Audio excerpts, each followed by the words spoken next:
আসসালামু আলাইকুম। আজকে বেকারত্বের আনএমপ্লয়মেন্ট কিভাবে দূর করা যায়, এটাকে প্রবলেমকে কিভাবে সলভ করা যায়, অ্যাড্রেস করা যায়, এটার সেকেন্ড পার্ট নিয়ে কথা বলবো। স্কিল ডেভেলপমেন্ট এবং সঙ্গে entrepreneurship, specially innovation driven entrepreneurship, এই টপিকগুলো নিয়ে আলোচনা করব। ইনোভেশন ড্রিভেন এন্টারপ্রেনারশিপ, সো এখানে ইনোভেশন, ইনোভেটিভ আইডিয়া, এই জায়গাগুলোতে ফোকাস করতে হবে। এমন এন্টারপ্রেনারশিপ তৈরি করতে হবে, এমন এন্টারপ্রাইজ সামনে নিয়ে আসতে হবে, নিউ স্টার্ট আপ নিয়ে আসতে হবে, যেগুলোতে অনেক কম এফোর্টে বেশি আউটকাম পাওয়া যায়, যেটা কিনা ইন্টেলিজেন্ট হবে, যেটা আমাদের ইন্ডাস্ট্রি 4.0-কে অ্যাড্রেস করবে এবং নতুন নতুন সার্ভিসকে কিংবা নতুন নতুন ইউজ কেসগুলোকে সামনের দিকে নিয়ে আসবে, মানে অ্যাক্টিভেট করবে। অনেক সার্ভিস হইতে পারে, বাট ফোকাস পয়েন্টটা হবে যে আমাদের দৈনন্দিন জীবনে আমাদের যে স্মার্ট লাইফ, খুব ইফেক্টিভ লাইফ, কানেক্টেড লাইফ, এই জায়গাতে অনেক বেশি ভূমিকা রাখবে। তাতে কী হবে, দেশে এবং দেশের বাইরে এই সার্ভিসগুলো, এই বিজনেসগুলো আমরা এক্সপান্ড করতে পারবো। তো এই দুই টপিকে, specially service, new services and innovation driven enterprise, এটা ফ্রেমওয়ার্ক কীরকম হইতে পারে, কী সার্ভিসগুলো হইতে পারে, কী ধরনের আইডিয়া হইতে পারে, সেই জিনিসগুলো নিয়ে এবং কিভাবে আমরা কাজগুলো শুরু করতে পারি, টোটাল রেকম্বিনেশন করে আমি ডিফারেন্ট ভিডিওতে কথা বলবো। বাট আজকে যেটা ফ্রেমওয়ার্ক, কী ধরনের বিজনেস স্কিল, কী ধরনের টেকনিক্যাল স্কিল, কিভাবে প্রেজেন্টেড করা কিংবা প্রেজেন্টেশন তৈরি করা, কিভাবে পিচ দেওয়া, কিভাবে আইডিয়াগুলোকে ছোট্ট একটা ফরম্যাট ইফেক্টিভ ওয়েতে প্রেজেন্ট করা যায়, এই জায়গাগুলো নিয়ে আমি অনেক বেশি কথা বলবো এবং এটা কিনা ফ্রেমওয়ার্কের মধ্যে আনা সম্ভব, এবং সাথে কিভাবে নেটওয়ার্কিং অ্যাপ্রোচ করা যায়, কিভাবে ডিমান্ডগুলোকে অ্যানালাইসিস করা যায়, কী সার্ভিসগুলো হইতে পারে, তো সব কিছু মিলে কথা বলবো। সেটা হচ্ছে স্কিল ডেভেলপমেন্ট। কারণ জবের ক্ষেত্রে বলেন, অথবা এন্টারপ্রেনারশিপ, অথবা হায়ার স্টাডি, মেইন কথা হচ্ছে যে আমরা যেটাই করতে চাই না কেন, আমাদের স্কিল ডেভেলপমেন্টকে ফোকাস করতে হবে, হাই স্কিলড হইতে হবে। সেটা সফট স্কিল অনেক জায়গাতে অ্যাড্রেস করতে হবে, আরেকটা হচ্ছে যে টেকনিক্যাল অথবা রেলিভেন্ট স্কিল, যেটা কিনা ইন্ডাস্ট্রি 4.0, ডিজিটাল ট্রান্সফরমেশন, এই জায়গাগুলোতে আমাদের প্রবলেমগুলোর ক্ষেত্রে অনেক বেশি ইফেক্টিভ ওয়েতে দিবে। এবং আমি যেটা অ্যাচিভ করতে চাচ্ছি, যেটা পার্সু করতে চাচ্ছি, সেটা অনেক বেশি, কিংবা আমি যেটাকে ড্রিম দেখছি, সেটাকে ফুলফিলমেন্টের জন্য অনেক বেশি কাজে আসবে। আমি সফট স্কিল আগেও কথা বলেছি আগের ভিডিওতে, বিশেষ করে জবের ব্যাপারে, যে communication, leadership, critical thinking, problem solving capability, human networking, এগুলো অনেক জায়গাতে আমাদের খুবই কাজ করতে হবে। প্রবলেম সলভিং নিয়ে একটু বলতে চাই, যেটা আমরা সংস্কার নিয়ে কথা বলছি, অনেক জায়গাতে আমাদের সংস্কার নিয়ে কথা হচ্ছে, কিন্তু আমি দেখেছি যেমন পুলিশ ডিপার্টমেন্টে এটাতে দেখেছি, কিংবা বিভিন্ন মন্ত্রণালয়ের অ্যাডমিনিস্ট্রেটিভ জায়গাগুলোতে আমরা আসলে রুট কজ অ্যানালাইসিস করছি না, কিংবা প্রবলেমগুলো কি এটাকে না দেখে এক্সিস্টিং যে জায়গাতেই কাজ করার চেষ্টা করছি। তো এরকম জায়গাগুলোতে কাজ করাচ্ছে আমাদেরকে প্রথমে প্রবলেমটাকে আইডেন্টিফাই করতে হবে, কারণ প্রবলেমগুলো অনেক বড়, এটা জানার জন্য আসলে অনেক বেশি এক্সপার্টিসের দরকার নাই, এটা খুব জেনারিকভাবে বলা যায়। কিন্তু যারা কিনা সাবজেক্ট ম্যাটার এক্সপার্ট, কিংবা যারা ওই ডিপার্টমেন্ট কিংবা ওই জায়গাতে কাজ করছেন, তারা খুব ভালো জানেন, এবং তাদের সঙ্গে এক্সপার্ট টিমকে ইনভলভ করে, ওই যে আবার আসবে কালেকটিভ জিনিয়াস, তো এখানে করে আমাদের প্রবলেমকে রুট কজ অ্যানালাইসিস করতে হবে এবং প্রবলেমটাকে প্রথমে ফ্র্যাগমেন্ট করব, তারপর আমরা ডিফ্র্যাগমেন্ট করব। সো এটাকে খুবই ইম্পর্টেন্ট, কারণ আমি যখনই ফ্র্যাগমেন্টেশনে যাব, সো তখন হচ্ছে যে আমি ওই ছোট ছোট প্রবলেমগুলোকে প্রথমে অ্যাড্রেস করব, তারপর ডিফ্র্যাগমেন্ট করে এটাকে আবার আমরা এক জায়গাতে নিয়ে আসব। এই সমাধানগুলোকে আমরা এভাবে, কিংবা সলিউশনগুলো আমরা অ্যাড্রেস করতে পারি। ওই জায়গাগুলো নিয়ে আরও ডিটেলে কথা বলবো যখন আমি সংস্কারের এবং আমাদের ডিজিটালাইজেশনের যে ভিডিওগুলোতে আমি অনেক বেশি কথা বলেছি প্রবলেম সলভিং নিয়ে, এবং প্রত্যেকটা ডিপার্টমেন্টকে টার্গেট করে, যেরকম এনার্জি, আইসিটি, জুডিশিয়ারি সিস্টেম, ওই জায়গাগুলোতে আমি কিভাবে প্রবলেম অ্যাড্রেস করা যায়, কিংবা কি ধরনের অ্যাপ্রোচ হইতে পারে। যেহেতু অনেক জায়গাতে আমি নিজেও সাবজেক্ট ম্যাটার এক্সপার্ট না, বাট ট্রান্সফরমেশন কিংবা রিফরমেশনের জায়গাগুলোতে কাজ করি। আর একটা হচ্ছে যে প্রবলেম সলভিংটা, এটা একটা কমন প্ল্যাটফর্ম, এই জায়গাতে যে কোনো জায়গাতে এটাই আমরা সেট করাইতে পারি, কিংবা মডিউলার টাইপের না যে আমার মডিউলার যেরকম একটার সাথে আরেকটা ম্যাচ হইতে হবে, এরকম না, এটা ওপেন।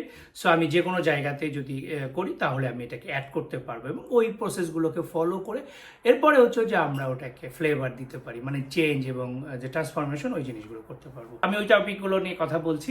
আরেকটা হচ্ছে কি যে আমাদের সফটওয়্যার স্কিল গেল, এরপর টেকনিক্যাল স্কিল। টেকনিক্যাল স্কিলের দুই ধরনের পার্ট। একটা হচ্ছে শর্ট টার্মের জন্য আমি খুব বেসিক জায়গাতে কাজ করি, যেটা কিনা অলরেডি বাংলাদেশে হচ্ছে, মাইক্রোসফটের কাজ, video editing, web development, basic digital marketing, project management, agile management, so database, cyber সিকিউরিটির অনেক বেসিক জায়গাতে আমাদের দেশের অনেক এক্সপার্ট আছে, অনেক কাজ করছে। সো এটাকে ইনহেন্স করা যাবে, এটাকে আরও বেশি আমরা বড় জায়গাতে নিয়ে যেতে পারবো যদি আমরা যেটা বলছিলাম যে বারবার, যে রাষ্ট্রীয় যদি এটাকে আমাদের সরকার যদি এটাকে প্রাতিষ্ঠানিক রূপ দেয় এবং আমরা ওইভাবে করবো। আরেকটা বড় ব্যাপার যেটা খুবই ইফেক্টিভ হবে, যেমন এখন যদি একটা বেসিক কাজের জন্য পার আওয়ার, আমি জাস্ট এক্সাম্পলের জন্য বলছি যে $10 কিংবা $20 হয়ে থাকে, $30 পর্যন্ত পাই। তো এরপরে কিন্তু মানে খুব ন্যারো হয়ে যায় জায়গাটা, যদি দেখি হচ্ছে বড়, যেমন 50+ কিন্তু আপনারা জেনে অবাক হবেন যে অনেক আমি এক্সপার্টিস এবং আমি খুব ভালো করে জানি এই জিনিসগুলো, যে 300 পার আওয়ার, $300 to $1,000 কিংবা এই ধরনের পাওয়া সম্ভব, কিংবা অনেকেরই ম্যান আওয়ার রেট হচ্ছে বেশি। সো কেন বেশি? সো এটা বেশি হচ্ছে যে তাদের ওই জায়গাতে সাবজেক্ট ম্যাটার এক্সপার্টিস আছে এবং তাদের ওই ব্যাপারে ডিপ আন্ডারস্ট্যান্ডিং আছে এবং এক্সপার্টিস আছে। তো এই জন্য প্রথমেই আমি বলবো যে আর্টিফিশিয়াল ইন্টেলিজেন্স এবং ওর যে সাবজেক্টগুলো কিংবা যে সেক্টরগুলো ওটার আন্ডারে পড়ে, কিংবা যে টেকনিক্যাল এক্সপার্টিসগুলোর পড়ে, মেশিন লার্নিং থেকে শুরু করে ডিপ লার্নিং, এরপর NLP, ইমেজ প্রসেসিং, সো এই জায়গাতে অ্যাডভান্স টেকনোলজিগুলো ইউজ করা যেতে পারে। এরপরে বিগ ডেটা এবং ডেটা অ্যানালাইসিস এবং ডেটা মাইনিং থেকে শুরু করে, এটাও একটা ব্রাঞ্চ, মানে একটা আমব্রেলার আন্ডারে অনেকগুলো টেকনোলজি আছে যেগুলোকে আমরা ইমপ্লিমেন্ট করতে পারি কিংবা একটা এক্সপার্টিস আমরা গ্রো করতে পারি। এর সাথে স্ট্যাটিস্টিক্সটা চলে আসবে, ম্যাথমেটিক্স চলে আসবে। ম্যাথমেটিক্স আসলে অনেক ফান্ডামেন্টাল, অনেক জায়গাতেই কাজে লাগবে, যেমন রোবোটিক্স, অটোমেশন এবং প্রত্যেকটা আর্টিফিশিয়াল ইন্টেলিজেন্স, এই সব জায়গাতে ম্যাথমেটিক্সের একটা বড় ভূমিকা আছে। ফিজিক্স অ্যান্ড ম্যাথমেটিক্সের খুবই বড় ভূমিকা। ডেটা সায়েন্স অ্যান্ড বিগ ডেটাতে অবশ্যই ম্যাথমেটিক্সের সাথে সাথে স্ট্যাটিস্টিক্সের নলেজটা অনেক বেশি কাজে আসবে। তো ওই রিলেটেড প্রোগ্রামিং ল্যাঙ্গুয়েজগুলোকে যারা পাইথন, জাভা, আর থেকে শুরু করে যতগুলো আছে, এরপরে ব্লকচেইন, দেন সাইবার সিকিউরিটি, যেটা নিয়ে আমি এই ইদানিং খুব হাইলাইট করছি, কারণ এই ডিজিটালাইজেশনের সময়টাতে সাইবার সিকিউরিটি অনেক বেশি ভূমিকা রাখবে। কারণ সব কিছু আমাদের প্রাইভেট জিনিসগুলো এখন মানুষের ওয়েবে চলে আসছে। যেমন আমার বাসা, হোম সিকিউরিটি নিয়ে আমার খুব বেশি কনসার্ন হইতে হবে, কারণ আমরা এখন স্মার্ট হোম নিয়ে কথা বলছি, স্মার্ট হোম টেকনোলজি করছি, যেটা আমি বাইরে বসে থেকে আমার বাসাতে কী হচ্ছে আমি সব কিছু কন্ট্রোল করতে পারছি। তো যেন সুবিধা আছে, আমার ইন্ডাস্ট্রিকে আমি কন্ট্রোল করতে পারছি, বাট ওই জিনিসগুলো আমাকে পাবলিকে কিন্তু আমার ডেটাগুলো চলে যাচ্ছে। সো সাইবার সিকিউরিটিকে আমাকে মেনটেন করতে হবে, আমার প্রাইভেসি থেকে মেনটেন করতে হবে। So data privacy and cyber security নিয়ে কম কথা হয়, বাট এটা আসলে সিগনিফিকেন্ট, এটার ভ্যালু আছে এবং এটা প্রোগ্রেসটা আপনি যদি দেখেন, সো তাহলে এটা খুব র্যাপিডলি গ্রোথ হচ্ছে, এক্সপোনেনশিয়াল আকারে বাড়ছে এই জিনিসগুলো। তো আমরা এটাকে দেখতে পারি। এরপরে ডিজিটাল মার্কেটিং, অটোমেশন, রোবোটিক্স, অনেক কিছু, কারণ অটোমেশন অনেকগুলো সাবজেক্টের সাথে জড়িত এবং মেকানিক্স যে জায়গাতে, মেকানিক্যাল ইঞ্জিনিয়ারিং যে জায়গাতে হচ্ছে, অটোনোমাস কারের কথা বলছি, অটোনোমাস ট্রান্সপোর্টের কথা বলছি, ম্যানুফ্যাকচারিংয়ের কথা বলছি, যে এই জায়গাগুলোতে রোবোটিক্স অ্যান্ড অটোমেশনের ভূমিকাটা অনেক বেশি। সাথে 5G, সো আমি 5Gর কথা বলবো, কিংবা নেটওয়ার্কিংয়ের যে অ্যাডভান্স টেকনোলজিগুলো আছে, এটা মোবাইলে যাচ্ছে 5G, কারণ এটা কানেক্টিভিটির কারণে। এরপরে ক্লাউড কম্পিউটিংও খুবই বড় একটা ফিল্ড, অলরেডি আছে এবং সামনে হবে। এবং ডেটার এই জায়গাগুলো, ডেটা ম্যানেজমেন্ট থেকে শুরু করে ক্লাউড কম্পিউটিং, কীভাবে আমরা এই জিনিসগুলোকে করতে পারি কিংবা কীভাবে আমরা একটা পুরো ট্রান্সফরমেশনটাকে করতে পারি, এগুলো নিয়ে আমার সেপারেট ভিডিও আছে। আমি ওই জিনিসগুলো ধীরে ধীরে স্লোলি আমি এই জিনিসগুলোকে নিয়ে আসবো সামনে।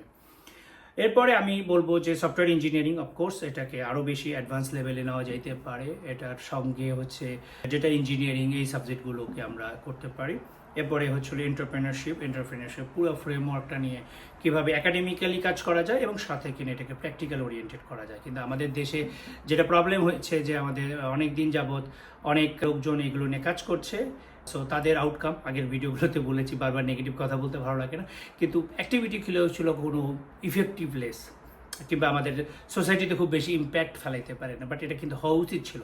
সো 15 বছরে ওই জায়গাতে খুব বেশি কাজ হয় নাই কিংবা এই জিনিসগুলোকে নষ্ট করা হয়েছে।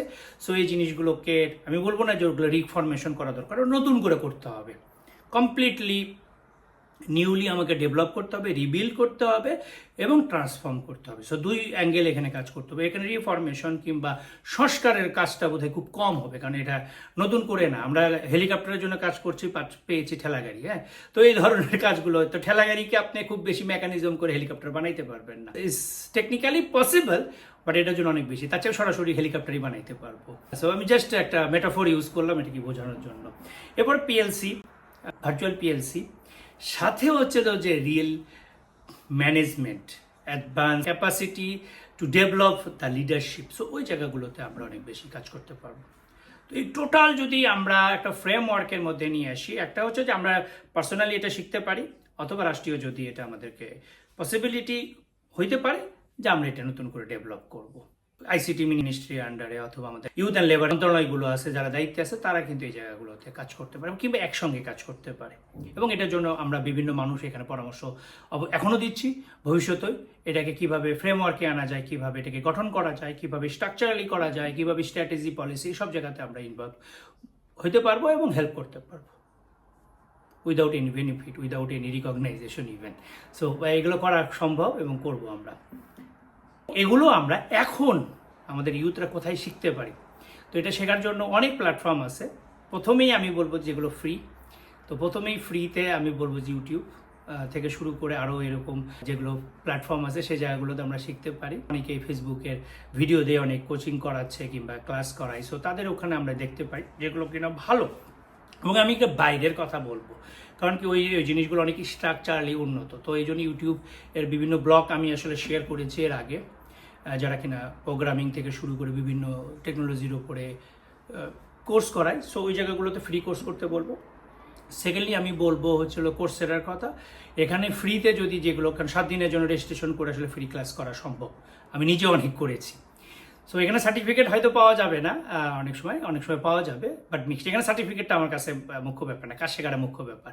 কারণ সার্টিফিকেশনটা আমি করব হচ্ছে প্রফেশনাল সার্টিফিকেশন, যেগুলো ক্লাউড কম্পিউটিংয়ের জন্য আছে, যেরকম গুগল দেয়, মাইক্রোসফট দিচ্ছে, অ্যামাজন দিচ্ছে। সো এই সার্টিফিকেশনতে কাজ করা যেতে পারে যারা কিনা ক্লাউড কম্পিউটিং কিংবা অ্যাডভান্স আর্টিফিশিয়াল ইন্টেলিজেন্স থেকে শুরু করে ডেটা সায়েন্সের উপরে course, cyber security related course আছে তাদের। সো এই ধরনের আমরা করতে পারি। এরপরে সাইবার সিকিউরিটি নিয়ে বিভিন্ন ক্রেডেনশিয়াল একাডেমি আছে, তাদের ওখানে আমরা সার্টিফিকেটগুলো করতে পারি। প্রজেক্ট ম্যানেজমেন্টের জন্য পিএমআই আছে, অ্যাজাইলের জন্য স্ক্র্যাম থেকে শুরু করে আরও অনেক কোম্পানি আছে, যারা অনেক অর্গানাইজেশন আছে যারা সার্টিফিকেট দিচ্ছে। আইটেল আছে অটোমেশনের ওপরে, রোবোটিক্সের ওপরে, লিডারশিপের ওপরে। তো আপনি যে সেক্টরে যেতে চান, আমি কিছু সেক্টরের নাম বলছি, বাট এটা সব সেক্টরের জন্য, তখন সেই রিলেটেড সার্টিফিকেশনগুলোকে করতে হবে। এটার জন্য ইভেন আপনারা হয়তো অনেকে নোটিশ করেন না কখনো, কিন্তু আমাদের দেশে যে ব্যারিস্টারগুলো আছে, ব্যারিস্টার কিন্তু এটা সার্টিফিকেশন প্রোগ্রাম। এবং অ্যাকাউন্টিংয়ের ওপরে সার্টিফিকেশন হয়ে থাকে, ফাইন্যান্সের ওপরে সার্টিফিকেশন আছে। সো এগুলো ওয়ার্ল্ড ওয়াইড রিকগনাইজ করা হয় এবং এগুলো কিন্তু সার্টিফিকেশন, এটা কোনো ডিগ্রি না। ডিগ্রি আর সার্টিফিকেশনের যে হিউজ একটা ডিফারেন্স আছে। বাট প্রফেশনালদের জন্য, স্কিল ডেভেলপমেন্টের জন্য একাডেমিক ডিগ্রির পাশাপাশি সার্টিফিকেশনটা বেশি গুরুত্বপূর্ণ, কারণ হচ্ছে যে এটা ইফেক্টিভ ওয়েতে তাদেরকে করানো হয়, প্র্যাকটিক্যাল ওরিয়েন্টেড যেটা থাকে, যেটা আমি আর্লি পার্টে বলেছিলাম। এইভাবে আপনারা যদি ডেভেলপ করতে থাকেন, অবশ্যই দেশে এবং দেশের বাইরে, কারণ দেখেন জব সেক্টর দেশের ক্ষেত্রে এখনও লিমিটেড, আমরা আনলিমিটেড কিংবা আমাদের বেশি সংখ্যা করার জন্য বিভিন্ন পরামর্শ দিচ্ছি, কিন্তু দেশের বাইরে হিউজ। 2 দিন আগেও সাইবার সিকিউরিটির একটা জব নাম্বার নিয়ে আমি বলেছি, যে জব ভ্যাকেন্সি নাম্বার নিয়ে বলেছি। এটা একটা প্রেডিকশন একটা অর্গানাইজেশন মিলে করেছে, আপনি যে কোনো গুগল করলে আপনি পেয়ে যাবেন। প্রায় 35 লাখের মতো আছে, আর্টিফিশিয়াল ইন্টেলিজেন্স আরও বেশি, এরপরে আপনার ডেটা সায়েন্স আরও বেশি পাওয়া সম্ভব। অনেক মানুষ আসে, অনেক মানুষ আসছে। আগের জবের ভিডিওতেও বলেছিলাম যে আমি নিজে এসেছি। সো স্কিল ডেভেলপমেন্ট করে, এক্সপিরিয়েন্স গ্যাদার করে দেশে যে কোনো দেশে যাওয়া সম্ভব। আমি নিজে ইউএসএতে জব করেছি শুধুমাত্র স্কিলের কারণে। আমি জার্মানি থেকে শুরু করে ওয়ার্ল্ডের অনেক সবচেয়ে বড় বড় দেশগুলোতেই কাজ করেছি। এমন কোনো দেশ বোধহয় নাই যেটাতে আমি নিজে গিয়ে ওয়ার্ক পারমিট নিই। এখনকার সিনারিও ডিফারেন্ট, ওয়ার্ক পারমিট দরকার হইতো সেসব দেশগুলোতে, আমি সেখানে গিয়ে ওয়ার্ক পারমিটেই জব করেছি। এটা আমার জন্য বাধা হয় নাই, কোনো কিছুই বাধা হয় নাই, বিকজ আমার স্কিলটা ছিল, আমার এক্সপিরিয়েন্সটা ছিল। তো এইভাবে আমরা যদি কাজ করতে পারি ডেফিনেটলি কাজ হবে।